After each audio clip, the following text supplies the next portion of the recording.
lot of news today for LCS fans, whether that's MSI seeding, relegation tournaments, for Academy. There's a whole bunch of stuff. So I will have timestamps in the comments below or in the description box below if you want to jump to any particular part. But LFC today is going to cover both MSI and LCS news because over the last 3 hours, there's actually been a lot that, quite frankly, I have recorded an original video and it just doesn't cover everything.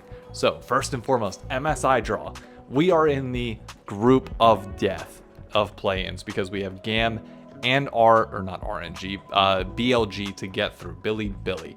And yeah, it's gonna be tough. I'll throw the bracket up now and walk you through it. So basically, it is all best of threes to my knowledge. I think promotion games or like games to go up might be best of fives, but I'm not 100% certain on that.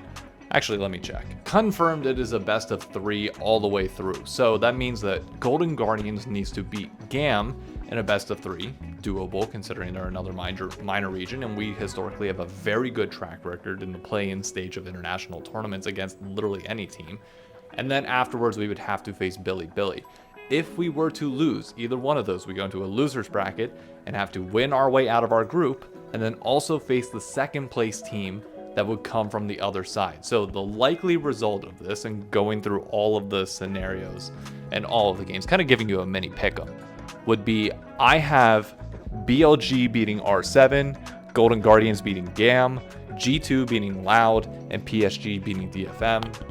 I do think BLG will unfortunately come out of our group directly into the knockout stage of this tournament. I also think that G2 will beat PSG and auto qualify that way. From the losers bracket, I do think it'll be us versus likely PSG in the final game to get in, of which we should qualify. We've never historically in the history of MSI or Worlds lost in play-ins. Not lost a single game, we've lost individual games, but we've never not qualified for the next stage. So quite frankly, until that happens, I'm not worried. We are still the gatekeeper region of all the 4 major regions. We always sit on that 4th slot and basically block anybody behind us from going in and prevent, well, just pretty much let everybody that's ahead of us go in, including G2 and likely Billy. But nevertheless, there's a very good chance actually that we could pull off an upset here and possibly do something. Do I think anybody outside of those 3 major regions is getting in? No. Vietnam was set back during COVID. Loud, unfortunately, even though CVLOL is popping off in terms of viewership, they haven't proved anything on the international stage yet, so I'm not willing to give them benefit of the doubt there. Really not much else to add here in terms of the MSI Group Draw. Yes, Group B is probably easier, all things considered, but at the end of the day, 3 teams are going to get in, and we have to fight our way up there, and I'm very hopeful and optimistic for what is to come. The next 3 parts of this video all come from an LS leak, or at least an LS video talking about a myriad of different subjects, starting with EG splitting up. I talked about this in a previous video that many of the players are going to be going different ways. Only Jojo Pune is apparently locked into EG going into summer split. The rest will go somewhere else. But there was a report today that Vulcan had signed with a European agency. So there is a chance that Vulcan becomes the first NA player to ever go overseas to play. Which, quite frankly, even though, again, I know it sucks if we were to lose Vulcan. He's the best support that we have in NA. Him and Sven were clear 1 and 2 for the last, this year. Obviously, the last 3 years, Vulcan has been by far and away the best support that we've had. So to lose him to go overseas sucks. But it's also good because, quite frankly, I want to see some of our players go to better regions because they should be paying more than we do. They should have an elevated status.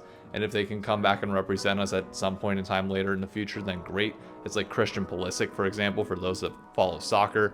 He's an American player out of Hershey, Pennsylvania, my home area, and he plays in the English Premier League. He could play for the MLS or a North American team or region for a good amount of money, but he goes over and plays with the best players because that's where you want to be. Realistically, if you want a shot at winning Worlds, you're not playing on an LCS team, if we're being completely honest. So there is a world where Vulcan goes over to Europe, or I doubt he goes to China or Korea, but Europe's the likely answer. Regardless, there was a rumor of Spica going over to the LPL like 2 years ago, but that never really came to be. And it just makes me wonder, are we ever going to have an NA player win Worlds? Like, and to be clear, that is not like an NA team that is an NA born player, Canadian or American player, go on to win Worlds. I think at some point it could happen. It's probably just not going to happen on an LCS team, which sucks. This then segues perfectly into the third topic, which, oh, this is going to get ugly. LS is talking more about the import rule possibly changing to 3, about North American teams potentially signing Korean academy and challenger level players to our rosters already, even if we're not, like, the LCS isn't able to slot them in due to the current import rules, under the expectation that that rule might change or they might be able to levy it. Travis Gafford and Mark Z were notably saying on Hotline League that they don't believe this is going to change. So we're just kind of left out in limbo as fans, wondering what the hell is going to happen. But my pitch is going to be the same as it has been for a long period of time, and that's, I don't want to see the import rule get any easier. You either need to go one of 2 routes. Either A, you completely get rid of it, or B, you make it strict so that a North American league is actually made up of North American players. Because you look at the teams that we've sent to Worlds and to MSI, we're already not even a majority North American.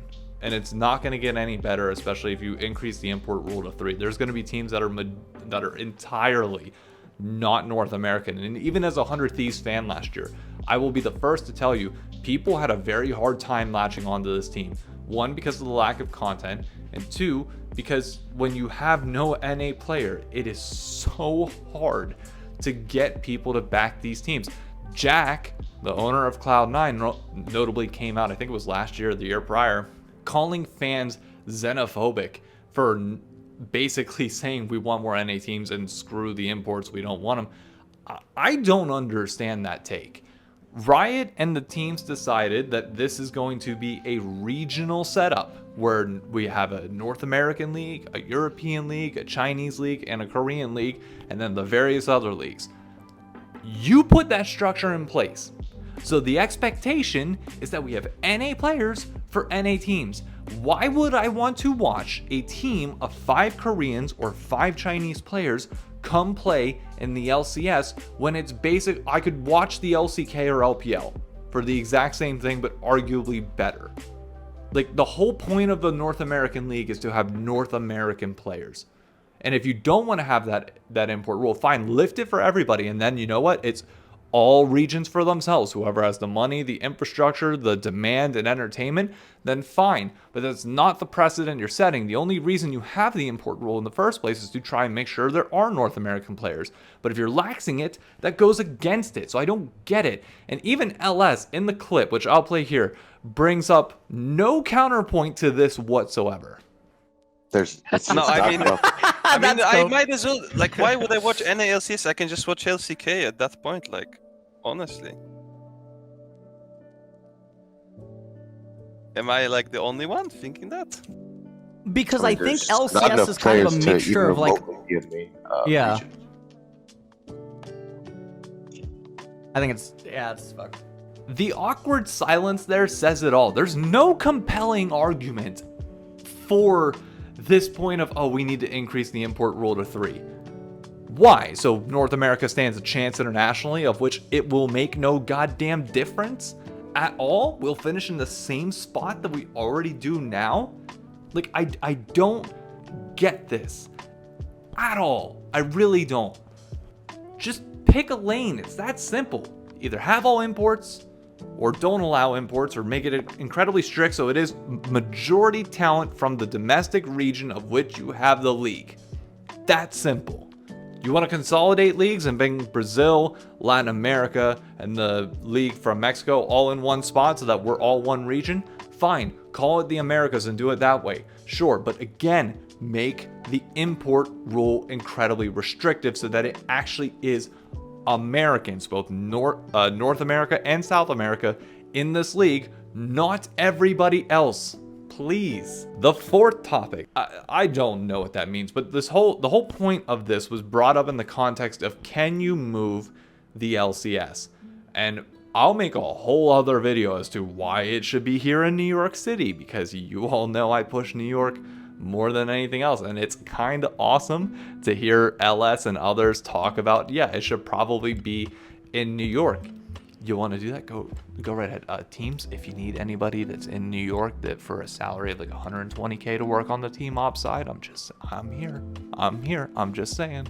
But yeah, we don't know what it entails, but this is definitely going to be like one of those like gaming industry wide things that will need to be talked about if this does come to be, in whatever capacity it is. So it is what it is. And finally, the fifth topic of the video real quick is that Maryville University has become the first ever college program in the United States of America to have a collegiate esports team in League of Legends qualify for the Challengers, or formerly Academy League, in all of NA.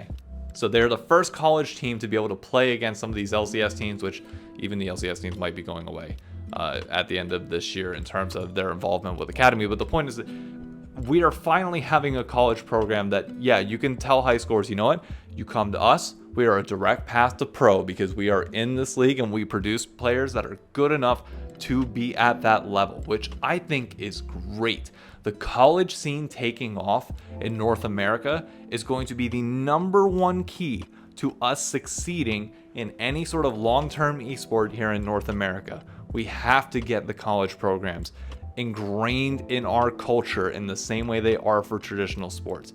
Because as I keep getting told by everybody else, the LCS isn't going to go around elsewhere. So the only place that you're going to be able to get grassroots fandom, involvement, and engagement with students and younger audiences outside of the main LCS product is through the college scene. And Maryville has been one of the top esports programs for a while, and I'm incredibly happy for them and everybody involved with that program. I wish them nothing but the best in Challengers next year, and I hope that we do see it eventually more players go from high school to college programs to pro. I think that would be great, even if it does defy the typical stereotype of, oh, you know, you want these players the second they hit 18 to enter the LCS. I have no problem with it going later if that means they get a better education, better feet underneath them, and just overall have a longer career in esports. So we'll see.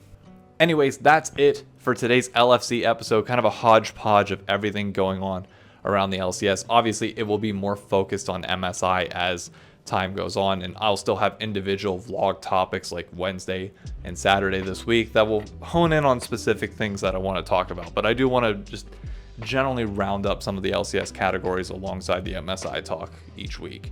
The tournament kicks off what? The tournament kicks off literally next week, next Tuesday in London. So I can't wait to talk about this more and cover the NA games. Obviously, we're going to have quite a few. If it goes the way that I'm predicting it to, we'll have at least 5 North American series in the play-in stage alone, let alone the actual like main stage of the tournament. So I'm excited for all this. I hope you all are too. Golden Guardians has a chance to make a good run. So let's rep our squads and be proud. It's North America time at MSI, baby. Let's go. Oh yeah, be sure to subscribe and drop a comment down below. How far do you think we're getting at MSI this year? See you on the next video.